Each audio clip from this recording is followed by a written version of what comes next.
মুগ ডাল তো আমরা অনেকেই অনেকভাবে রান্না করি, তবে আজকে আমি একদম রেস্টুরেন্ট স্টাইলে মুগ ডাল রান্না করব এবং এক্সট্রা একটা টেস্ট ইনহ্যান্সার ব্যবহার করব। সাথে থাকবে অনেক tips and tricks. By the way, আমি লাকি, আপনারা দেখছেন লাকি কুকিং রুম। আর আজকে আমাদের রেসিপি রেস্টুরেন্ট স্টাইলে মুগ ডাল। এবার এই ডাল রান্নার জন্য আমি এখানে নিয়ে নিয়েছি 200 গ্রাম মুগ ডাল। এটাকে আমি মিডিয়াম ফ্লেমে ভেজে নিয়ে ভালো করে পরিষ্কার করে 30 মিনিট ভিজিয়ে রেখেছিলাম। এরপর একটি ঝুড়িতে পানি জড়িয়ে রেখেছি।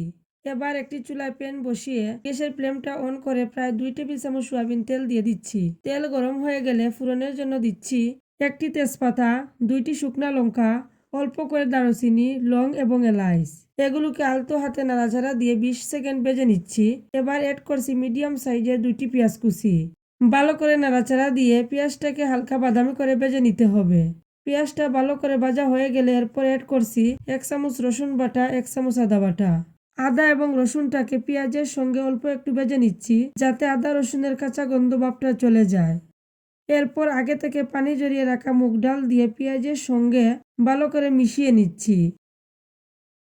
মেশানো হয়ে গেলে অ্যাড করছি 1/2 চামচ হলুদের গুঁড়া, 1 চামচ মরিচের গুঁড়া, 1 চামচ ধনিয়া গুঁড়া, 1/2 চামচ জিরা গুঁড়া, 1/2 চামচ গরম মশলা গুঁড়া। এবার সব কিছুকে নেড়েচেড়ে ভালো করে মিশিয়ে নিচ্ছি। এরপর অ্যাড করছি প্রায় 300 গ্রাম মুরগির মাংস।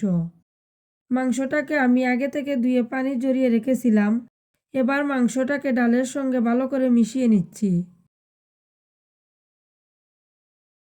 মেশানো হয়ে গেলে সামান্য পানি দিয়ে ঢেকে রান্না করব 5 থেকে 6 মিনিট। এবার ঢাকনা উঠিয়ে নিচ্ছি। দেখুন সব কিছু ভালোভাবে কষানো হয়ে গেছে, তেলটাও ছেড়ে দিয়েছে। এবার এখানে দিয়ে দিচ্ছি 1 কাপ গরম পানি, একটি কুচানো টমেটো, ঝালের জন্য 4টি কাঁচামরিচ এবং পরিমাণ মতো লবণ দিয়ে হালকা নেড়েচেড়ে আবারও ঢেকে রান্না করব 10 থেকে 12 মিনিট। দেখুন আমার রান্নাটা অলমোস্ট হয়ে গেছে, বাট শুরুতেই আমি বলেছিলাম একটা এক্সট্রা ইনহ্যান্সার ব্যবহার করব। আর এজন্য চুলায় একটি প্যান বসিয়েছি। 2 টেবিল চামচ রান্নার তেল দিয়ে দিলাম। তেলটা হালকা গরম হলে এতে দিচ্ছি 2টি শুকনা লঙ্কা। আলতো হাতে নেড়েচেড়ে লঙ্কাগুলো ভেজে নিচ্ছি। এরপর অ্যাড করছি একটি পেঁয়াজ কুচি, 2-3 কোয়া রসুন কুচি। পেঁয়াজ, রসুন এবং শুকনা লঙ্কা একদম ব্রাউন করে ভাজতে হবে। যখন পেঁয়াজ, রসুন এবং শুকনা লঙ্কা ব্রাউন করে ভাজা হয়ে যাবে, তখন এটাকে নামিয়ে ডালের ওপর দিয়ে দেব। এর ফলে ডালের স্বাদটা বহুগুণ বেড়ে যাবে। ডালটা দেখুন একদম ঠিকঠাক সেদ্ধ হয়েছে আর গলে যায়নি।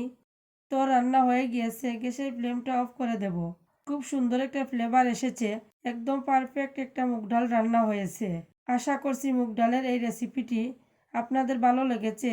ভালো লাগলে আমার চ্যানেলটি সাবস্ক্রাইব করে রাখবেন, যাতে পরবর্তী ভিডিওর নোটিফিকেশন সবার আগে আপনার কাছে পৌঁছে যায়।